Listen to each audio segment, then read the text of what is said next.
മംഗളവാർത്തക്കാലം ഒന്നാം വ്യാഴം. ഒന്നാം വായന പൗലോസ് ശ്ലീഹ തിമോഥെയോസിന് എഴുതിയ ഒന്നാം ലേഖനം 4-ാം അധ്യായം 11 മുതൽ 16 വരെയുള്ള വാക്യം. വിശുദ്ധിയിൽ മാതൃകയായിരിക്കുക. ഈ പറഞ്ഞവയെല്ലാം നീ അധികാരപൂർവം പഠിപ്പിക്കുക. ആരും നിന്റെ പ്രായക്കുറവിന്റെ പേരിൽ നിന്നെ അവഗണിക്കുവാൻ ഇടയാകരുത്. വാക്കിലും പെരുമാറ്റത്തിലും സ്നേഹത്തിലും വിശ്വാസത്തിലും വിശുദ്ധിയിലും നീ വിശ്വാസികൾക്ക് മാതൃകയായിരിക്കുക.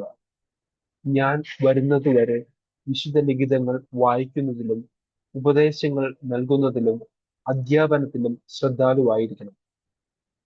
പ്രവചന പ്രകാരവും സഭാശ്രേഷ്ഠന്മാരുടെ കൈവപ്പ് വഴിയും നിനക്ക് നൽകപ്പെട്ട കൃപാവരം അവഗണിക്കരുത്. ഈ കർത്തവ്യങ്ങളെല്ലാം നീ അനുഷ്ഠിക്കുക. അവർക്ക് വേണ്ടി ആത്മാർപ്പണം ചെയ്യുക.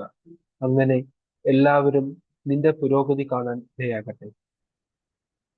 നിന്നെക്കുറിച്ചും നിന്റെ പ്രബോധനത്തെക്കുറിച്ചും ശ്രദ്ധിക്കുക. അവയിൽ ഉറച്ചു നിൽക്കുക.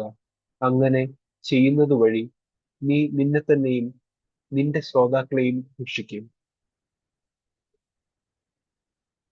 സുവിശേഷ വായന വിശുദ്ധ മത്തായിയുടെ സുവിശേഷം 24-ാം അധ്യായം 45 മുതൽ 51 വരെയുള്ള വാക്യം.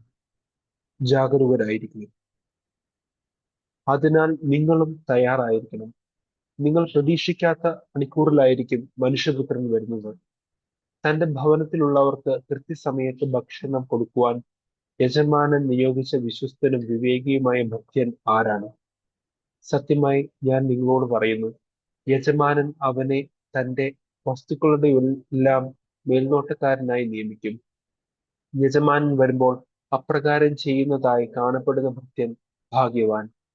എന്നാൽ ദുഷ്ടനായ ഭൃത്യൻ തന്റെ യജമാനൻ താമസിച്ചേ വരൂ എന്ന് പറഞ്ഞ് തന്റെ സഹഭൃത്യന്മാരെ മർദ്ദിക്കാനും മദ്യപന്മാരോടുകൂടെ ഭക്ഷിക്കാനും പാനം ചെയ്യുവാനും തുടങ്ങിയാൽ പ്രതീക്ഷിക്കാത്ത ദിവസത്തിലും അറിയാത്ത മണിക്കൂറിലും യജമാനൻ വന്ന് അവരെ ശിക്ഷിക്കുകയും കപടനാട്യക്കാരുടെ കൂട്ടത്തിൽ തള്ളുകയും ചെയ്യും. അവിടെ വിലാപവും പല്ലുകടിയും ഉണ്ടായിരിക്കും. നമ്മുടെ കർത്താവായ മിശിഹായ്ക്ക് സ്തുതി.